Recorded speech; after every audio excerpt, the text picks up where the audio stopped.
What's up, everyone, and happy 2020. Welcome back to another real estate video. My name is Matt Leighton, here today with the one and the only Shawn Battle. Someone else might actually have your name, Shawn Somebody Battle. does. There's a drug dealer out in Detroit. Oh, has my not name. a good look. It's a track star somewhere, but Yeah. not many. You ever Google someone's name and like a really bad association comes up and you're like, wow, thank gosh I did not have that person's name. Or just like Tom Jones or like, Mike Jones or like just so many of them, Who? I don't know, whatever. Mike Jones? Yeah. It's a reference. Right there. No, it's a song. Oh, okay. Never mind. All right. So in today's video, Mike Jones, one and only, some know me, some Hey, phony. Mike, my buddy's watching. Mike Jones. Okay.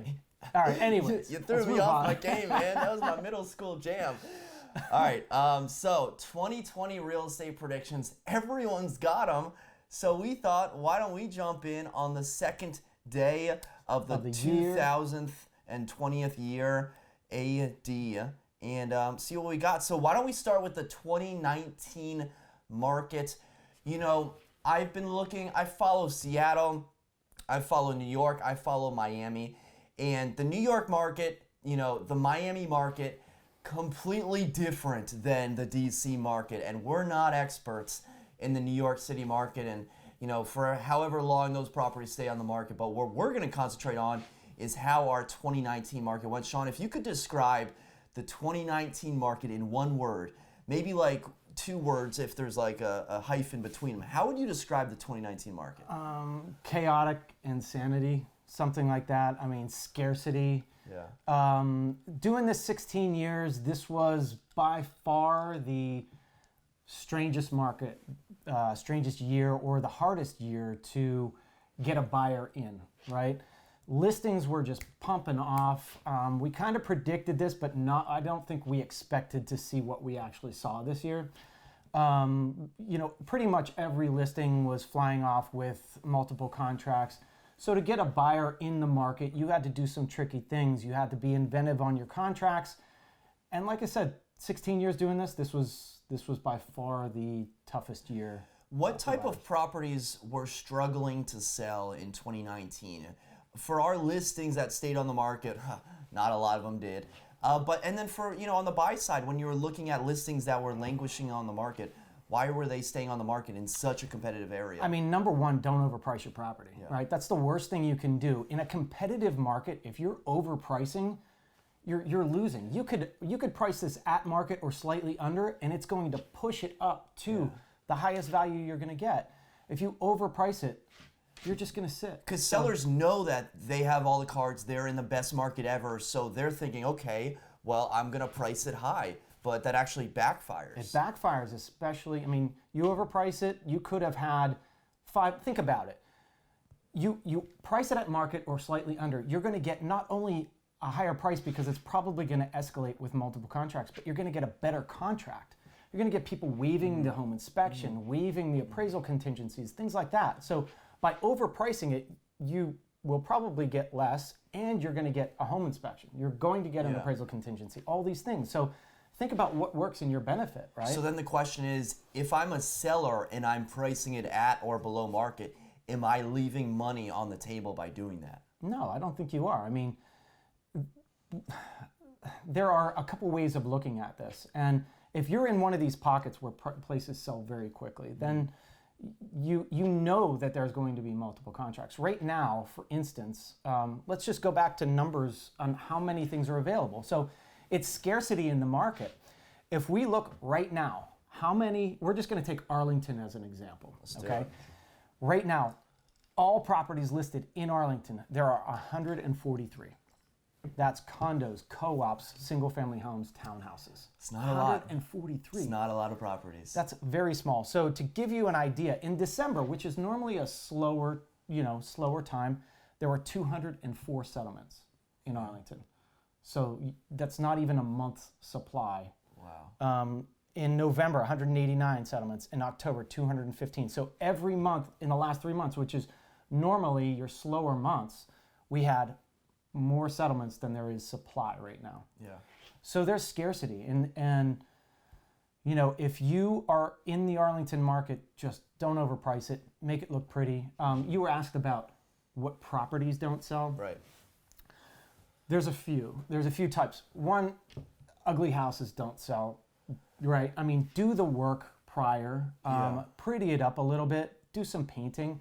That's really going to help. You're not talking about full renovations, renovating I'm not. kitchens. You're talking about doing the basic things. Do the basic things. I always tell people, minor like, work. paint is so cheap, and it totally converts the way your house looks, right? So do the painting before you do it. Number two, basement units. Like we struggled to sell a few basement units this year. They're always tougher to sell. First floor is hard First too. floor is tough. And then like condos without parking, another one tricky. that are tricky, right? Aside from that, I don't know, what else did you see that? Well, above like 1.7 or so, I mean, you can just choose any house on the block, right? There's a lot of inventory in the new construction market. And I think that's a good segue to 2020. What are we going to see in 2020? Because in 2019, we saw not a lot of inventory across the board, multiple offers, competitive buying situations, listings flying off the market. But at the same time, we also saw a huge surplus of inventory for new construction, single-family houses. And will that trend continue in 2020? Because now, I mean, if you're a move-up buyer, you're going to have all these options from all these builders. And, if you're a builder, are you building a smaller house? Are you lowering the price? Are you trying to get the acquisition at a lower price point?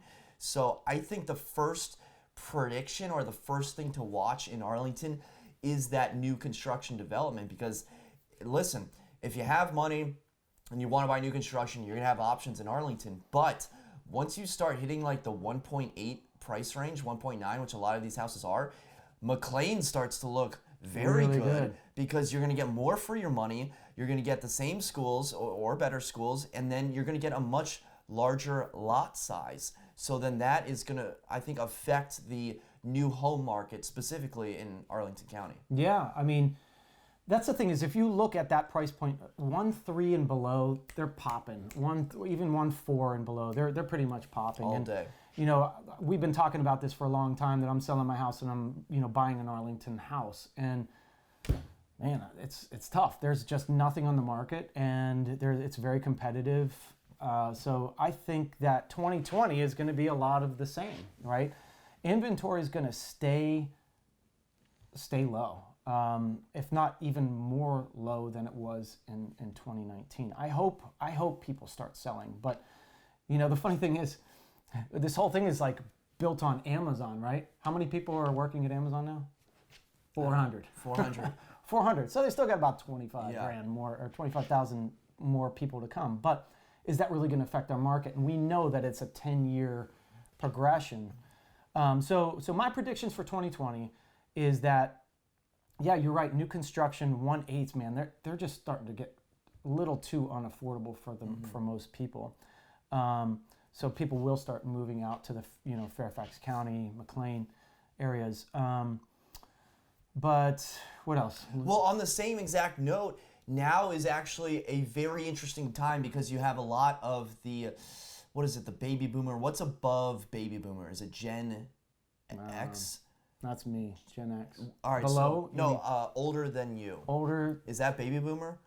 Yeah. Like, get off my lawn, baby boomer. Probably. So they own a lot of properties in Arlington, a lot of single family homes. And, the generation that is 70 years old, 80 years old, well, that, one-story Rambler or the two-story split level, that's just not going to work anymore, right? So I think in 2020, you're going to continue to see a lot of, I don't know if downsizing is the right word, but a lot of baby boomers selling their property that they're sitting on. I was just telling you about a property in Springfield where, it looked like the person's car hadn't moved in 10 years.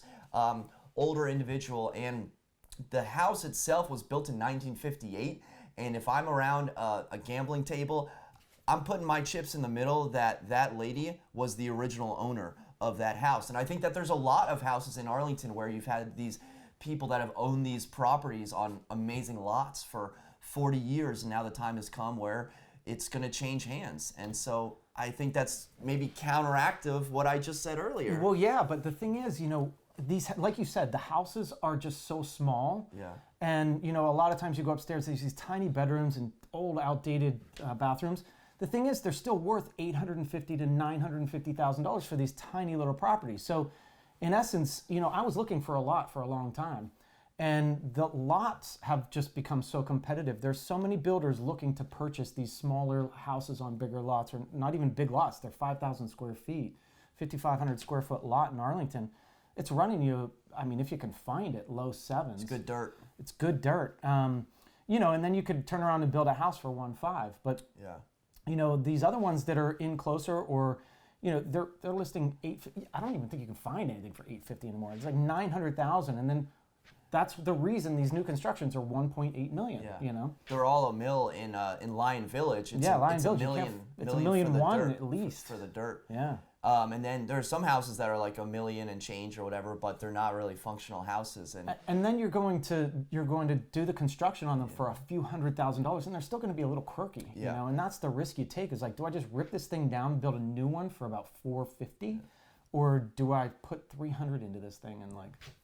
So speaking of new construction properties, another big thing that's going to happen in 2020, maybe 2021, is new construction condos in Arlington. There's a couple significant developments happening right now. First, of course, is 2000 Clarendon Boulevard, which is actually coming along quite well. I mean, they've almost built it to the top and everything. That's should be delivering later this year. And then, of course, Pierce at Highlands, which is right across the street from Barley Mac, uptown Roslyn, if you will, up the hill in Roslyn, which is going to deliver 2 and 3 bedroom condos starting at what, $999? Yeah. That's the problem with new construction in Arlington. I mean, even condos are $1 million. I mean, a 1 bedroom is probably going to be $500. In the building that in That's 2000 right. Clarendon, right? Yeah. 2000 Clarendon, you're looking at $500 and $1 million for a 2 bedroom. It's insane. People love new construction condos in Arlington. It's just a fact, dating back to 2004 when there were lines wrapped around the block in Clarendon. That was before my time in real estate. I was still in Arlington, but not in the real estate. You were playing basketball in middle school. I was playing like roller hockey, like in the streets of Clarendon, the mean streets of South Clarendon. So people love new construction. So I think that there's a lot of action that's going to happen in new construction. And that also leads to another point, which is, where is the market heading? Is the market headed for a downturn? Is there going to be a recession? And I don't think that's going to happen in 2020. I think the stock market's doing great. Interest rates are extremely low. It's really enticing to purchase. Now, whether it's a good time for you to purchase or not. I mean, do you want to purchase a brand new condo at the height of the market?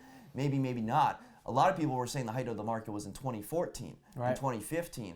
And then those people that bought in 2015 just sold for, 15% higher. Yeah, exactly. So I think new construction condos in Arlington, something to watch for in 2020. Yeah, but what new construction condos usually do is they price them at the top of the market, higher than the top of the market, right?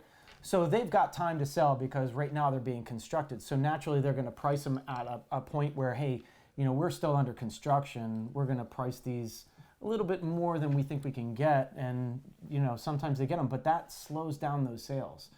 And then what happens to those buyers is they end up buying a resale instead. So you got to watch those condos and overpricing. Overpricing anything is not a good idea. 2000 Clarendon, they sold out of phase 1, which is essentially, all right, like pat ourselves on the back and raise all the prices 10%. Yeah. So and they pick and chose which ones they were going to sell. So they're holding on to the big boys maybe, and I think a couple VIPs are like have access to buy in like the corner units. Yeah. But like you got one of those corner units, right?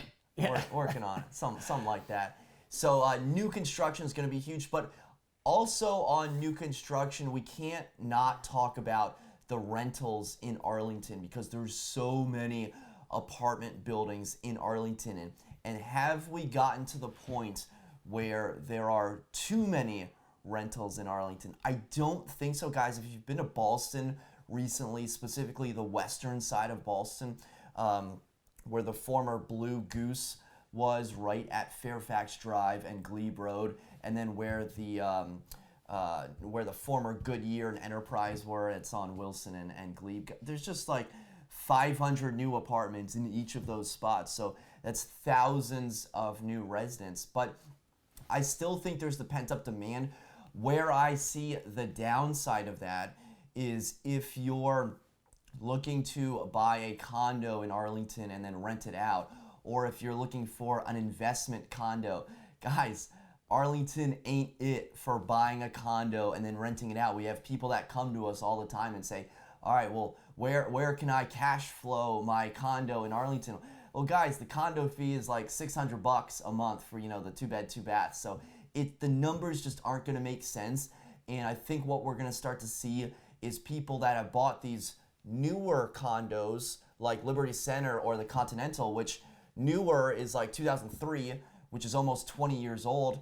Well, your competition is someone next door that can offer you 2 months of free rent that was built in 2020. It might be a little bit higher, but it's going to be extremely difficult for condo owners to continue to rent out their spot with all that new competition. Yeah, I have a few buyers looking to, cash in on the Arlington market and looking to be cash flow positive. And they're like, oh, I can put $250,000 down buying a 1-bedroom. I'm like, you're still not cash flow positive. I mean, it's difficult. So in my opinion, if you want to be cash flow positive, you got to go out. You got to go out beyond Arlington. Yeah, why would you want to buy in Arlington to be cash flow positive? Like, go to Maryland and get a multi-family, buy like a 4-plex with that money. Put a fair amount down, renovate each one, and then you got 4 doors coming in. Yeah, a lot of people are Compared going. to one. They want the hype of the increase in value. Right. That's what they're banking on. Arlington just pushing up. The shiny object. Yeah, the shiny object. So everyone. There's a wants to lot follow of the shiny good investments object. out there outside of Arlington that you need to consider. Yeah. Right? Yeah. So anyways, I think our predictions for 2020. Market's going to be tight. Again, we're going to see multiple contracts all year. Hopefully inventory comes on, but I think it's going to be just as tight as last year, if not tighter. Do you think the election's going to do anything? I don't know. I mean, it could. It depends on which way it goes, right? Naturally. We'll see. We'll see. It could have a big effect on it. Yeah. But then interest rates, right? So interest rates right now are really good. They're, I was looking at interest rates for myself, jumbo, they're at about 3.625, somewhere around there. You might see those push up a little bit, maybe into the low 4s over the year. But for the most part, we're still going to be pretty good. So I think earlier part of the year is going to be better for interest rates. It's going to be tighter for inventory. So get in with the competition. What do you think we're going to be saying on December 31st, 2020? Man, I didn't expect that. Another 15% increase? Yeah. Yeah. Inventory is just so tight, and there's no signs of it opening up. Like, why would someone not want to live here? I actually just read an article on Realtor.com about the top 10 cities that are going to have the hottest markets in 2020. A lot of them were like middle class, like Rochester, like cool city, like Rochester, New York, Chattanooga, the Nougat, I think they call it the Nougat. I've heard good things about that, and a couple other like random, like McAllen, Texas. But obviously the trend that they were predicting is that people are just going to be fed up.